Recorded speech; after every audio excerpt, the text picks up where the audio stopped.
Hello! Today we are going to make souvlaki.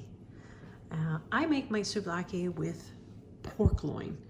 Pork loin doesn't have a lot of marbling. As you can see, it does have a fat cap. We're going to trim some of that off, but not all of it. And I'm going to cut this into slices, and then I'm going to cube it up. But the pieces are going to be fairly large. So I have a piece here that's about 3 pounds, maybe 3¼ pounds. We're going to use oregano, parsley, salt, garlic, pepper, lemons, and olive oil to make this a marinade so that we can marinate our chunks, and then we'll ultimately skewer them and put them on a nice hot grill. So we're going to use about 1 cup of olive oil, about 2 tablespoons of parsley, 2 tablespoons of oregano. We're going to put salt and pepper. When I say to taste here, it's going to be about 2 teaspoons of salt, maybe a teaspoon of pepper, about 6 garlic cloves, and the juice of both of those lemons. So let's get started. All right, so I'm going to put in my dry ingredients first, just kind of how I tend to do this. So I'm going to get my oregano. I like to actually be able to just scoop out. So this fits. You can see I'm not level. A lot of times I simply do this by eye. So I'm going to keep this off to the side in case I want more. We've got our parsley flakes. You can use fresh parsley if you'd like. I just happen to have this. It's easy, and because it's a marinade, it makes it easy for me. So I'm actually going to put just a little bit more parsley, just about 1/2 tablespoon. All right, so we've got our parsley and our oregano done. Now I'm going to go ahead and add in our garlic. So you've seen me do garlic so many times. It has to be fresh. It's how it adds the best flavor. So we're going to go ahead and add that in. That's 3, 4. Some of these are small, so we might add a couple more. 6. Let's just add a couple more just to be safe, because that's a lot of meat we're going to be doing. It's about, we said, just over 3 pounds. All right, using the back of the knife to get all of that off. Okay, so we've got our garlic. We're going to add in some salt. We're going to add in some pepper.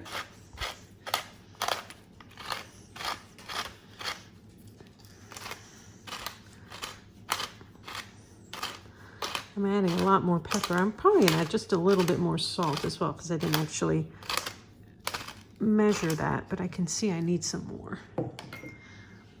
So just add a little more. Okay, we're going to add in the juice of our lemons. Just cutting those lemons open. Just ream the lemons right in here. I don't actually worry about the pits. I can usually find them pretty easily and pick them out. So we're just going to juice these lemons in. This is our acid. And depending on how juicy your lemons are, you may not need all that much. I'm going to add 1 more. The juice of another lemon. These two are fairly even in their amounts. Here we go. And now we're just going to add in all of our oil. But first, just going to mix that up. I'm going to start adding in my oil.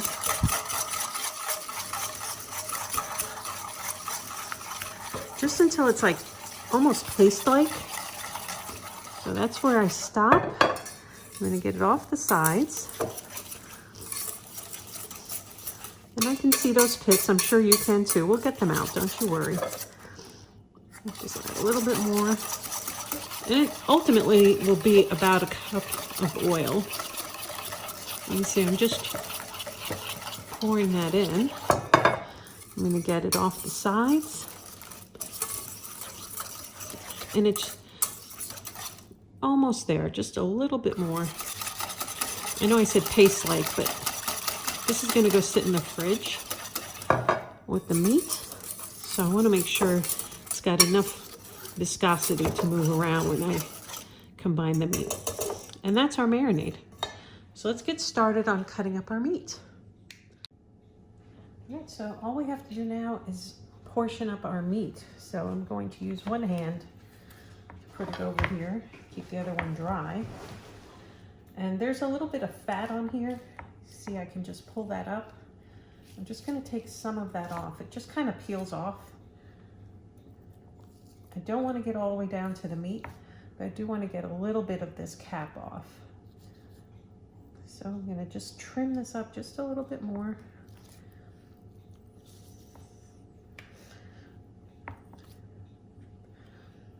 And once we get that done, we'll go ahead and get started portioning it out. You can always trim it later, but when it's whole like this, it's much easier. You can get bigger pieces off. And I'm just using my hand there, feeling the thickness of it. All right, see, so there I went a little bit too far. But I can see right here, there's a little bit of a lump. So I'm gonna take some of that off.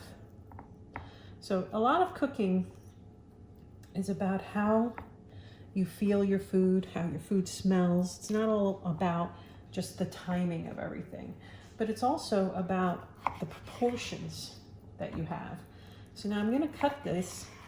You can see I'm going to cut everything in fairly even pieces, right? And I've said this time and again, when you're cooking, having everything similarly sized, depending on what it is you're cooking, helps the cooking process, helps everything cook evenly.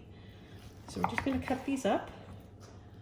You can leave them like this too if you want and marinate them. That's not souvlaki. So those would be more of a fillet, if you will. But you can see on the cross section there's a little bit of fat there. I'm not worried about that. Fat is flavor, and pork loin does not have a lot of marbling, so there's not a lot to keep it from getting dried out. So I'm not going to go crazy and get rid of all of that. I'm going to cut this last piece in half.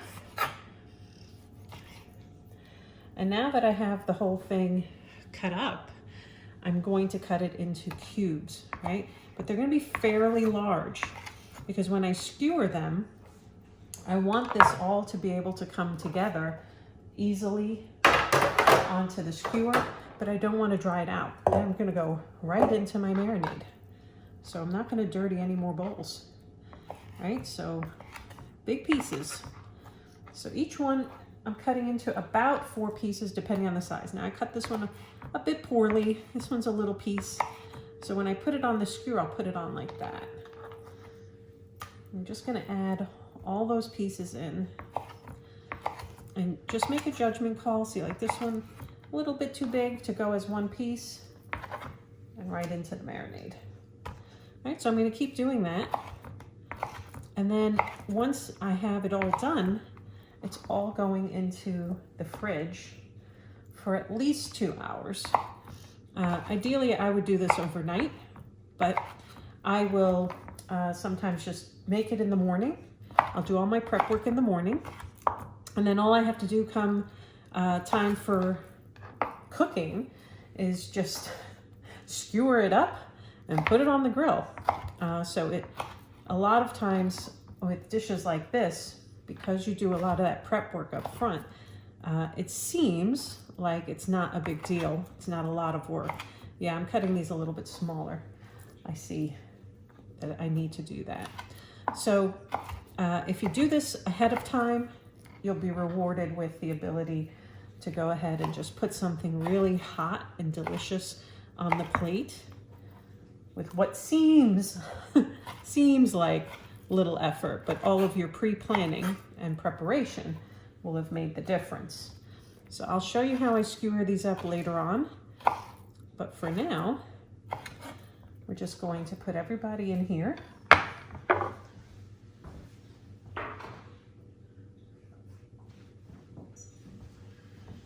And this is where you really get to know your food.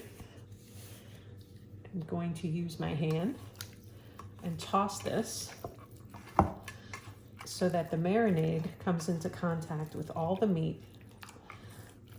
And you can see it's not supposed to be pooling all over the place, right? I really want it to be very clingy to the meat. So it may take a moment to stir it in. I probably could have used a bigger bowl, let's be honest. You're just moving stuff from the bottom to the top here. You want to make sure everything is in contact. Sometimes I put this into, depending on how much room I have in the fridge, what's going on, I might put this into a freezer bag because it's more heavy duty than a regular Ziploc bag. I'll use the freezer bags and I'll put the marinade in there and just massage the meat that way. You can see we're getting all of the herbs evenly distributed across all of the pieces. All right, so if you had used a bigger bowl, it would go much faster, but I'm going very slowly right now because I used a very small bowl.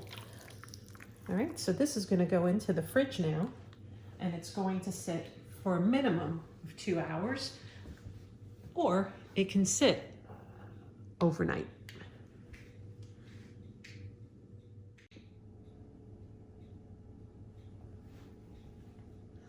Okay, our marinated pork is ready to get skewered. I have metal skewers. You can use whatever kind of skewer you want, but if you're going to use a skewer that's wooden, make sure that you soak them first so that they don't burn. So I'm going to start threading these on. You can see this is a flatter, long piece, so I'm just gonna go ahead, and as I get each piece, I make a decision on how I'm going to thread it on.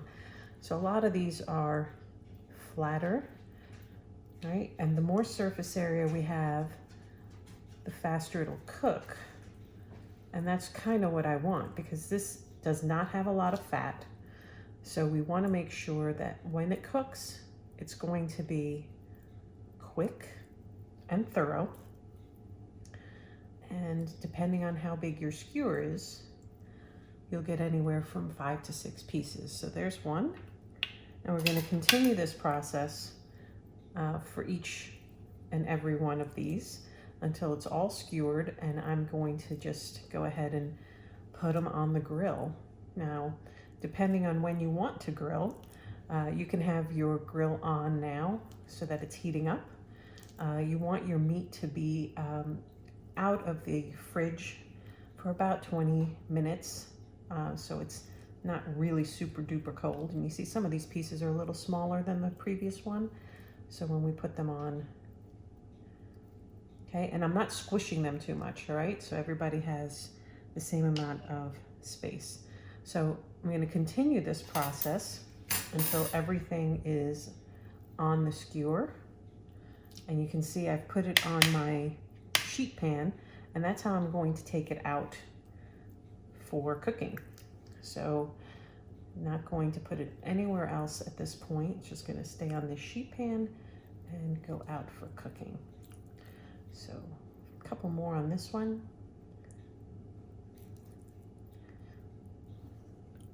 And sometimes when you push it on, you end up squishing some of the other ones, and that's why I kind of go back. I need a little piece for the end. You gotta be a little selective sometimes. There we go. And so we're ready now to continue this process and get all of these pieces skewered.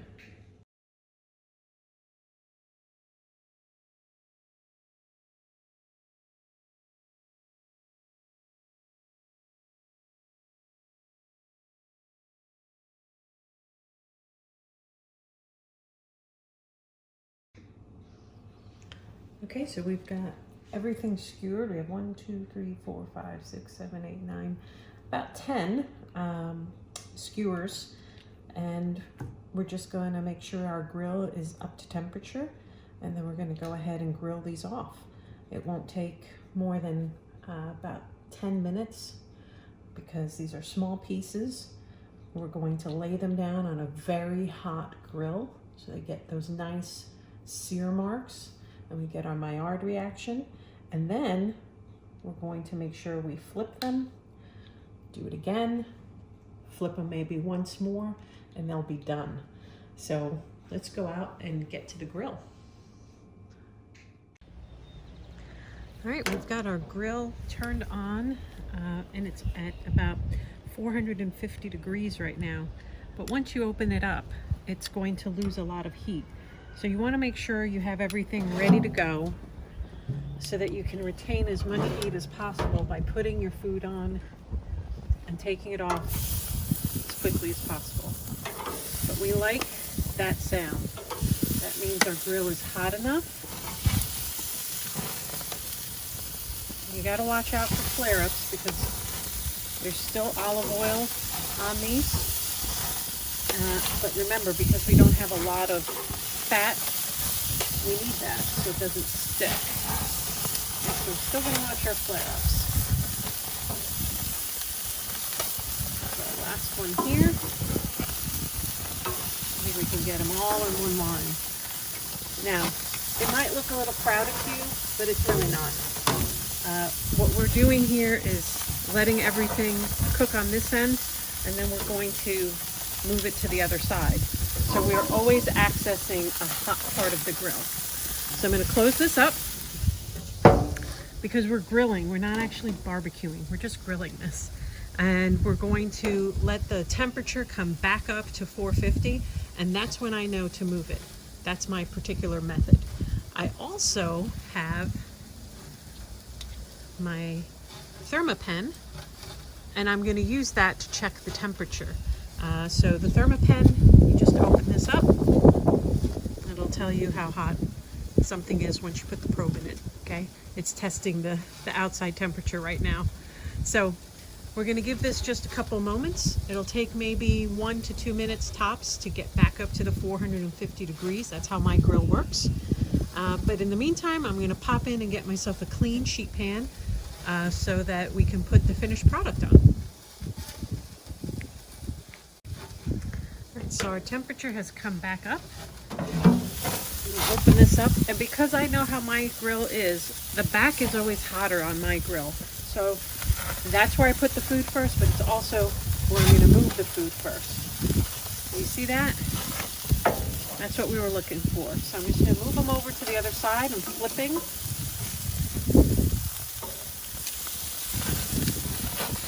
I'm just going to flip them all over. And by keeping them orderly, I'm able to have enough room for everything.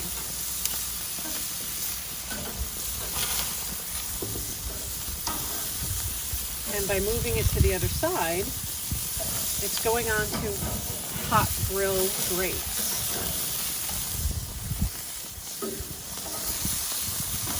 All right, last one.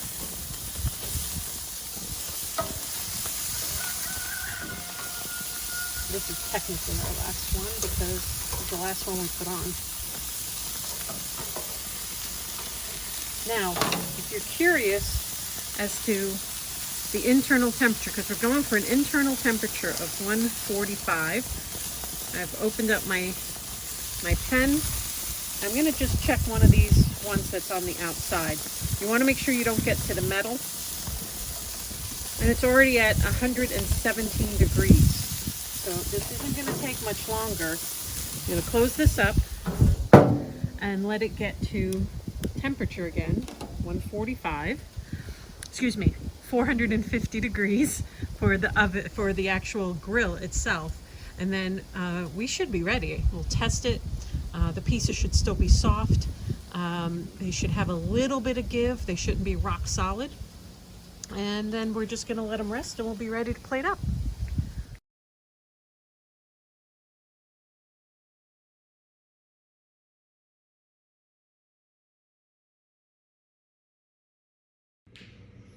Okay, so we have finished grilling. We're going to make a very quick tomato and cucumber salad to go with this. I've washed my cucumber. Just going to take the ends off. I'm going to cut this in half, and then half again, and in half again. So I've got my cucumber.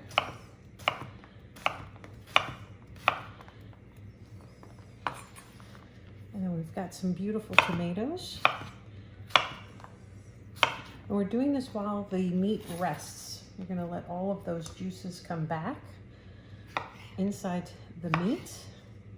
I'm going to quarter these tomatoes. And then we're going to go ahead and plate everything up. Really simple dish. Simple way of getting everything together. A lot of prep, but once you're able to get everything cooked, you can see it's going to go very quickly. Cook time was not long.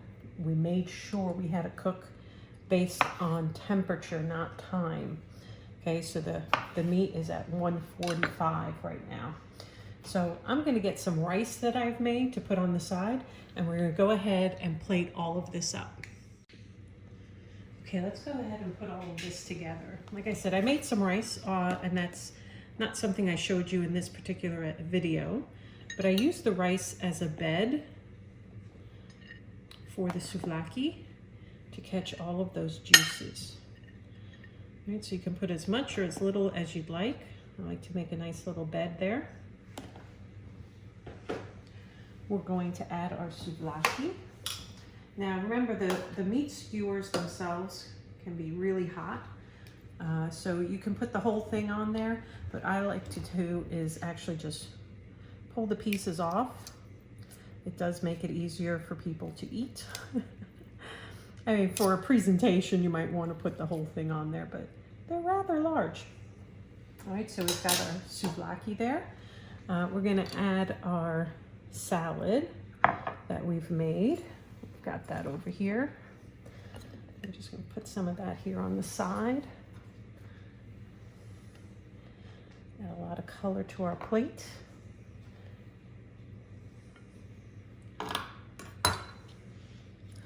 We made our tzatziki sauce, so we're going to go ahead and add that as well. I like to put it just off to the side so that people can have it however they like, however much they like. So there's our tzatziki sauce. And then, because we're Greek, of course we're going to have a big piece of feta on here. All right, so we'll get our feta. Just going to lay that across here. I'm going to dress this salad because this has a lot of salt in it. I don't actually add salt. So I'm going to drizzle some olive oil on top. And I also have a balsamic reduction. So I'm just going to put a little bit of that. You can put balsamic vinegar if you want. But I find having it concentrated just preferential. So I hope you try this because you're going to find that not only is this accessible, but that's delicious.